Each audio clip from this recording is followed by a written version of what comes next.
Under the heat of the midday sun, a herd of sauropods, Gigantspinosaurus, are on the move, following the seasonal rains and the fresh growth it provided. Shadowing this herd, however, was a hungry but patient killer, Gigantspinosaurus. The 8-meter predator was watching the herd from a distance, waiting for one of its members to fall behind, get distracted, or for a younger member to slip away from the adults. He had been stalking them for over an hour now, and as the herd had continued to move, they had not only stuck together, but were getting close to the edge of the predator's territory. Hunger was beginning to override his patience. He needed to act before his prey got away from him. As luck would have it, the herd had led him to another potential meal. The sauropod's movements startled another herbivore amongst the trees. From what the Gigantspinosaurus could see, the herd had walked too close to some form of stegosaur, and the surprised creature was making annoyed honking sounds at the larger dinosaurs, as a warning not to get too close. Perhaps this hour of stalking wouldn't go to waste, as now he had a distracted stegosaur in his sight, and it was all alone. With a new target selected, the Gigantspinosaurus broke cover and charged towards the stegosaur, but the animal was not so distracted as she appeared, and soon saw the large carnivore running towards her. Instead of standing her ground like stegosaurs usually did, she turned and ran, heading towards a rock face. This surprised her pursuer for sure, but there was no way the lumbering herbivore could outrun the massive theropod. As the Gigantspinosaurus drew closer, following the rock face, the exact species of stegosaur that he was pursuing became apparent. Thrusting out from its shoulder and down its sides were two massive spines. The sheer size of them meant that it could only be one species, Gigantspinosaurus. This would make the hunt more difficult, as the spines along its shoulders, back and tail meant that the predator would have to attack it from the front. If he could just catch up to it, he could maneuver his head to slam down on the Gigantspinosaurus's neck and end the chase.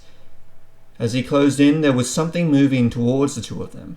Taking his eyes off his prey for a brief second, the predator saw another spine-covered back and swinging tail backing into his path. Instinctively, the Gigantspinosaurus grinded to a halt, and realized that there was now a second Gigantspinosaurus in his way, but this one was ready for him. It was clear now the first stegosaur hadn't been running to try and escape, but to join its herdmate. And now that the predator had stopped, the fleeing female stopped running and began to swing her tail back towards her aggressor.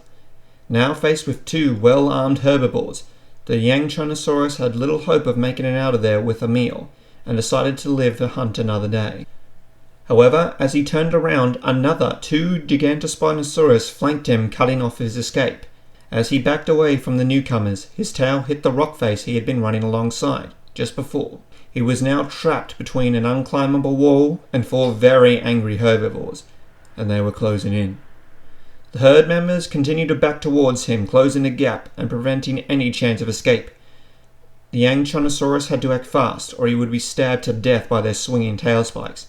He eyed the stegosaur directly in front of him, and as it swung its tail at his head, he ducked under it and darted forward to try and get away. He made it to the side of the Gigantspinosaurus when he felt a sharp pain pierce his chest. Looking down, he saw his mistake. He had avoided the tail, but he had forgotten about the shoulder spine, which he was now gored on. With a roar of pain, the wounded hunter lurched back, removing himself from the smaller dinosaur's spine, but was still trapped. Another tail swept his right foot, sending him crashing to the ground. The predator roared in an attempt to scare the four dinosaurs off, but it was no use. Flat on the ground, he was helpless as the Gigantspinosaurus slashed his body with their thagomizers, slashing, puncturing, and goring his body again and again, until the mighty hunter succumbed to his injuries, lying dead in a pool of blood, his body riddled with deep cuts, punctures, and chunks of flesh hanging limply from his corpse. Satisfied that the Gigantspinosaurus was dead, the Gigantspinosaurus cautiously moved away, their tails and their lower backs covered in blood. Unlike the Spinosaurus, they did not follow the rains, and instead stayed in the same region all year round, weathering both the wet and dry seasons.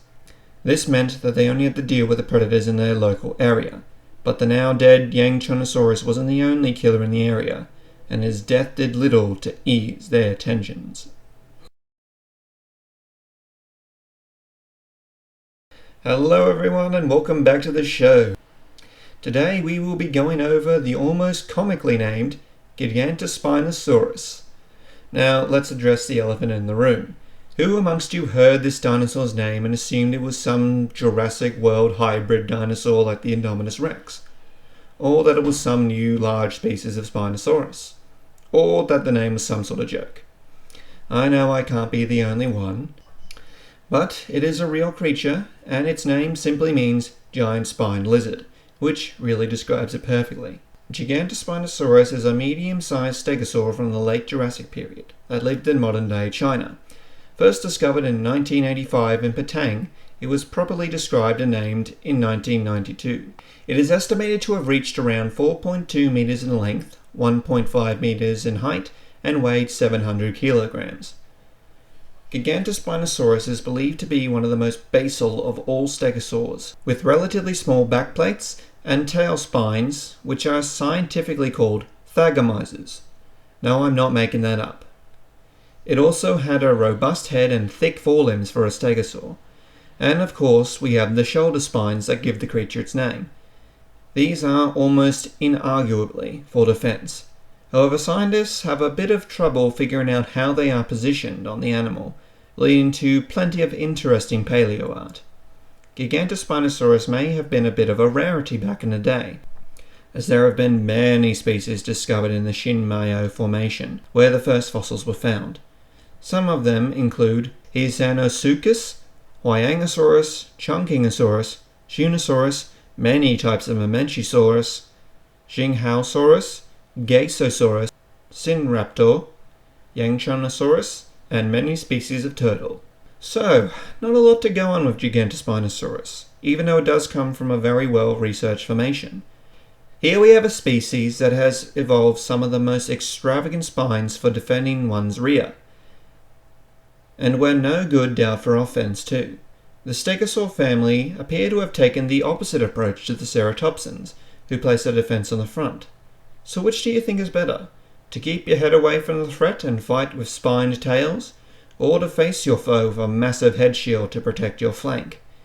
Either way, it seemed to have benefited both families pretty well. Thank you all for listening, and what do you think of Gigantspinosaurus? Do you think it boasts the best defense? Or are the large spines the reason it was so rare?